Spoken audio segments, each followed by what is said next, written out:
NGO Congo started after the end of the World War II. That country wanted to invade and occupy. Doesn't necessarily want human rights. To prevent rebellion, you must protect human rights. There is no such thing as a free meal. The sovereignty was accepted at a cost. Helping terrorist organizations. Their rights are not really protected by their respective government.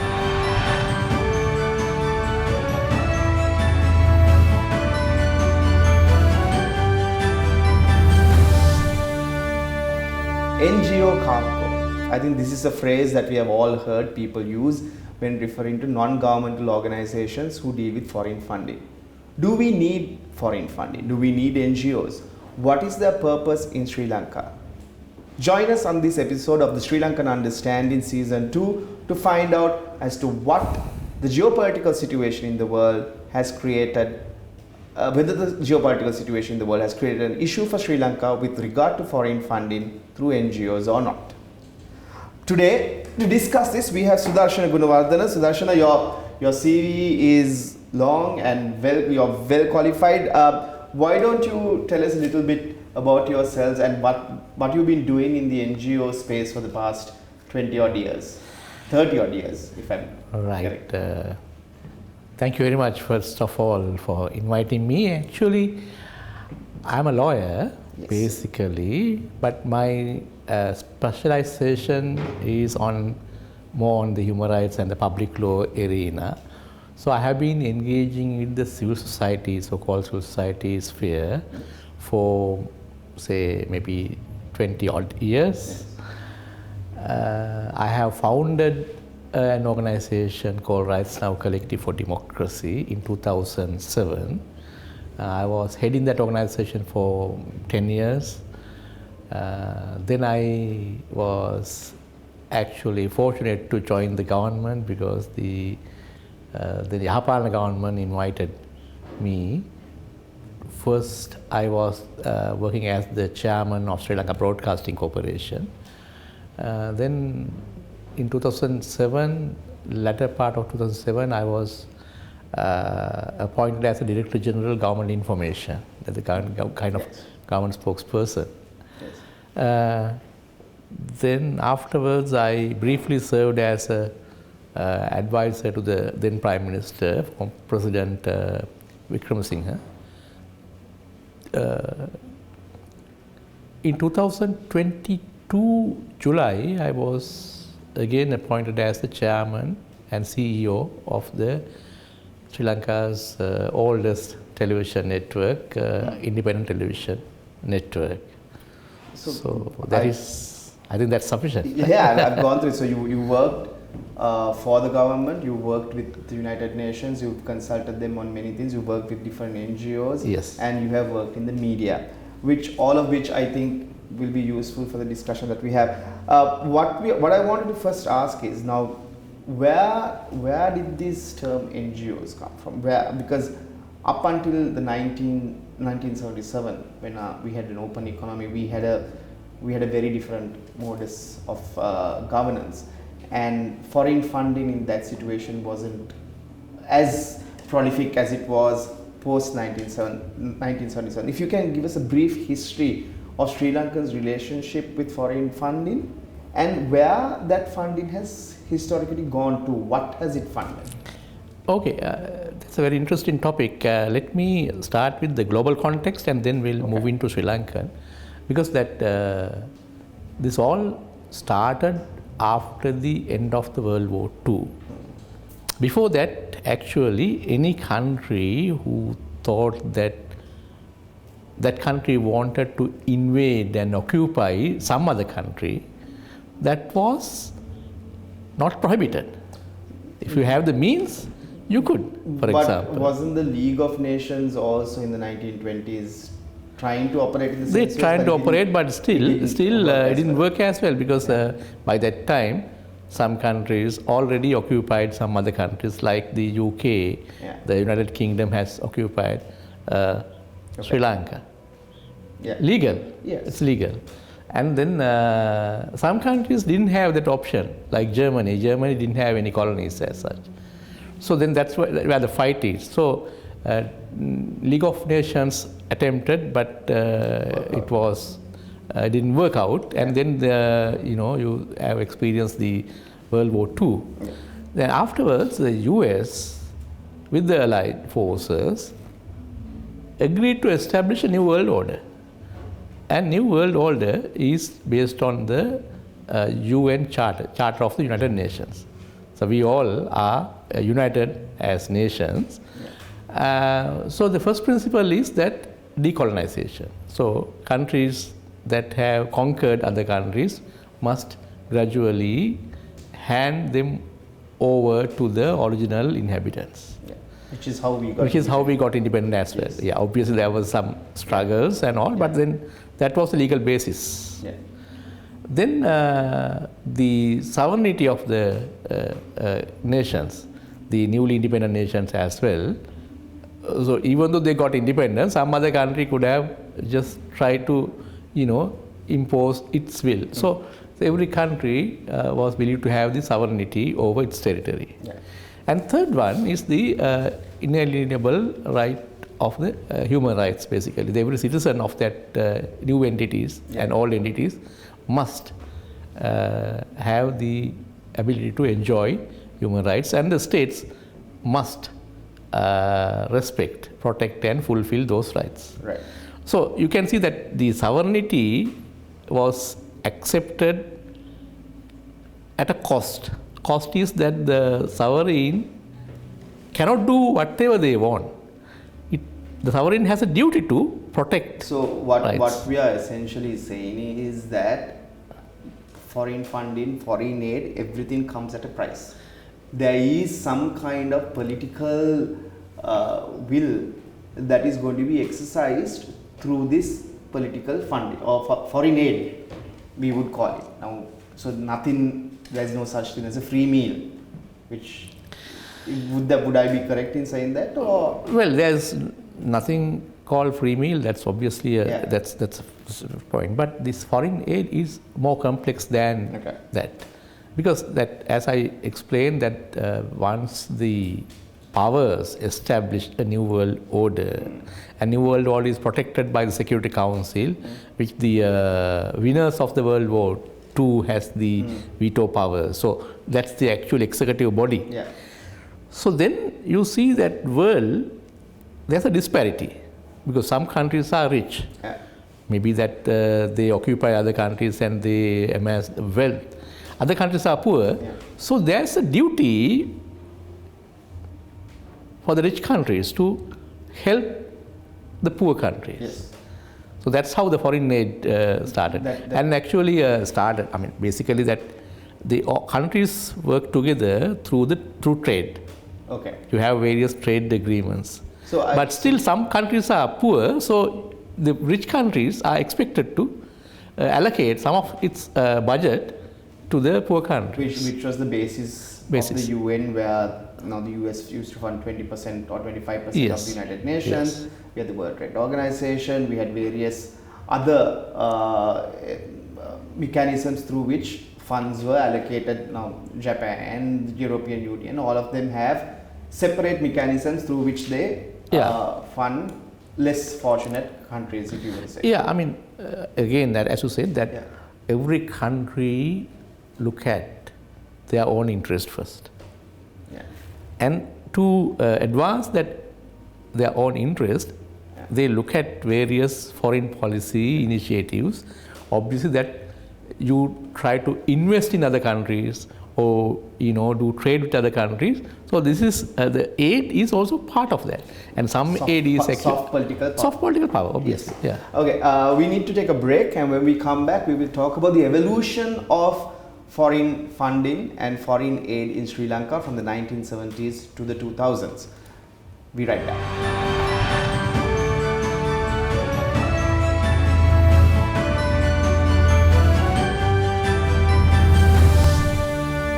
Welcome back. We are here with Sudarshana Gunawardana, and we were discussing the history of foreign aid in the geopolitical situation, and now we're going to discuss, Sudarshana, from 1970s onwards, when the economy opened, we saw a lot of a proliferation of funds coming in. What were they mainly used for? I am going to talk about the war, but before the war, there was a period before the war Yeah. that the funding was used. So what was it mainly used for? No, mainly the first phase, I should say, it was government to government. Okay. The rich governments, rich countries, governments provided aid for the poor countries. Okay. Or less It was advantaged. just government to government Government to spending. government spending. Yes. But then after some time they realized that no matter how much funding you provide to these countries, but you don't see actual development taking place. Okay. Poverty is not alleviated because the whole point was to alleviate poverty in the first phase.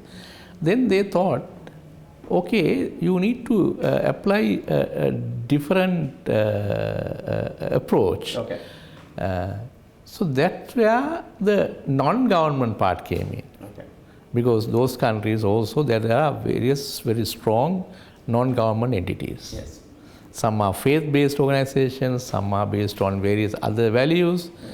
So they also collected money from their communities, sometimes even from the government, and they wanted to channel this money and other resources to the civil society, Okay. non-government organizations in the receiving countries. Yeah. Because their expectation is that, okay, you give money to the government, but it's not actually getting where it is supposed to go. So the first stage, as you were, was about microfinancing and alleviating poverty, running programs. They attempted to do that government to government. Government to government, I mean, not only that, for Yeah. example, agricultural development. Okay. Various agricultural development projects came as aid. For example, train services that you can still see the Canadian locomotives are running. Yeah. So those came as a aid. It's a government to government thing. Yeah. And if you look at the Victoria, Randenigala, the accelerated Mahavel development, that all came as a massive component of foreign aid. Foreign aid, Yeah. basically foreign aid for a country to develop itself. So next phase, while this program continues, the civil society organizations or non-government, not belong to government organizations, started funding the civil society organizations here. That's where the term NGO, non-government, came in. But I think one of the early criticisms of NGOs was during the Civil War. Even before that, there has been. I think from 1977, then there was the JVP insurrection, and from that we had the Civil War going on. I think one of the issues was that there were claims that the NGOs were directly or indirectly helping terrorist organizations. Now, my take on this is, if you are alleviating poverty, and there were victims on both sides, and there were victims in the north and the east who could not fend for themselves, whether it was limited to that or whether the criticism to a certain level justified, in your experience. Well, I mean, it's like this. As I mentioned, original position was to provide funds to the government, and government is expected to distribute Yes. among their citizens. Yes. But some citizens felt that their rights are not really protected by their respective governments. Okay. Maybe based on they experience discriminations based on ethnicity or the religion or the gender, for that matter, on various grounds. So then they organize themselves and they say that, look, the money you are sending is not received by us. That's a discrimination. And that's where the wars started. For example, in 1971, it was a class-based thing. Yes. 1971, the poor people in the south basically thought that this government doesn't really care for them. So likewise, so your question is that when there are problems, when these organizations are supported, obviously there can be sympathies towards the various struggles. Political beliefs. Struggles, yeah, because you fight for us. That's the belief, that we label organizations as terrorists, but they don't believe that term. No, I mean, it's our terminology. They say that we are fighting, we are freedom fighters and we are fighting for the rights of the people. So there's a thin line. I understand what you're saying. We need to go in for a quick break, but I want to continue this when we come back. We're going to take a quick break, and when we come back, we're going to continue this conversation about the controversial opinions of NGOs during the Civil War.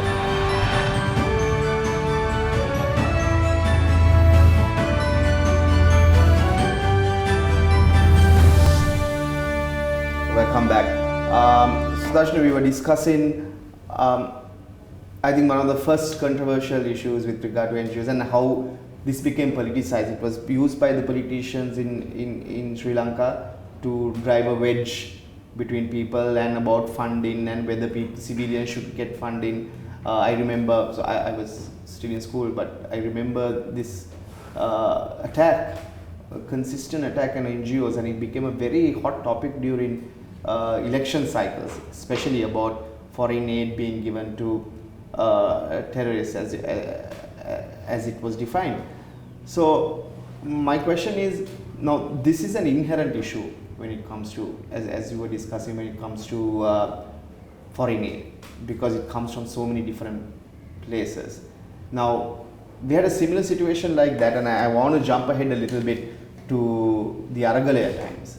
Again, I feel like any government in power who doesn't necessarily want human rights or any liberal rights exposed would always try to term and always try to couch the NGOs in a way that, they're not really helping government, they're traitors, or to that event. And I think during the Aragalaya times also there was a lot of accusations to NGOs that there was a lot of funds being funneled through to the protesters trying to undermine the government.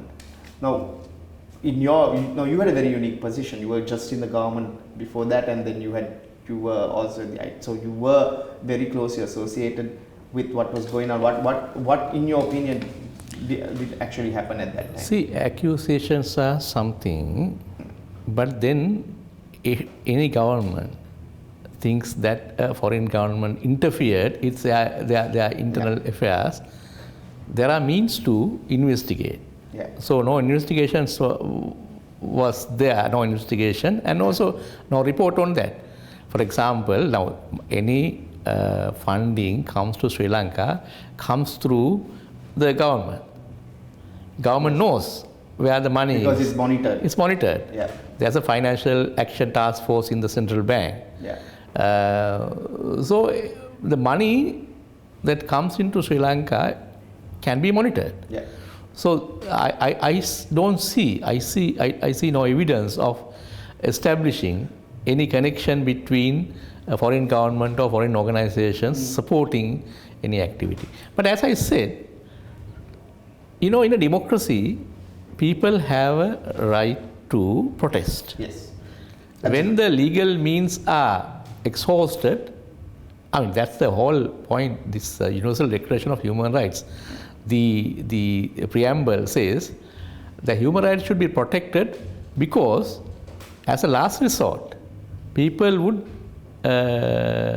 rebel against their own government. So to prevent rebellion, you must protect human rights. So that's why all these institutional frameworks are there, regular elections and the constitutional guarantee of human rights and all. So then these organizations who are working to safeguard these rights, obviously getting funding from the like-minded organizations from the more developed world. So that's an interesting point. Now, this is what I wanted to come to. Now, this is the flip side, right? So everybody would say, yes, NGOs support rebellion, NGOs support this political party, NGOs support terrorists. But there is a flip side to this, where a lot of foreign aid has funded a lot of initiatives that the Sri Lankan government hasn't been able to do so. Now, for instance, even before we go into like women's rights or gender-based violence or anything of that sort, microfinancing for people, education has been funded thoroughly.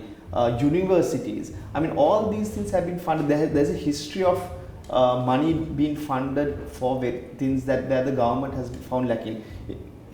Would you be able to run us through, like, say, from the year 2000 as to what the NGOs were funding? Where was the money going? Well, I mean, it's a very, very complicated subject. Yes. Now, if I give you a very recent example, in 2022, that country was facing a multiple crisis. One is the economic crisis and the political crisis as well. So once the political crisis is resolved, the USAID, the Samantha Power, who is the chief of the USAID, came here and actually promised new packages. Okay. Some money, actually most of the money went to the government. Okay. Especially for the food programs and the poverty alleviation programs, and then other monies went to the institutions such as the Bribery Commission. Okay. And that's or the Parliament. Anti-Corruption Act. Anti-Corruption Act also. Yeah. So various institutions, the judiciary. Yes. So those are government bodies that need to be strengthened in order to protect and safeguard the rights of the people. And I believe USAID was working with the BASL, Bar Association of Sri Lanka. Digitize records of the courts. Yes. Yes. Because Justice Ministry has certain projects run with Justice Ministry and with the Parliament, with the Election Commission, with the Commission to investigate bribery or corruption. So various institutions were supported. And also the civil society organizations who are advocating on the human rights or the anti-corruption, election monitoring, all these, so they were also supported. So money went to various initiatives. Those were completely legal within the constitutional framework of Sri Lanka.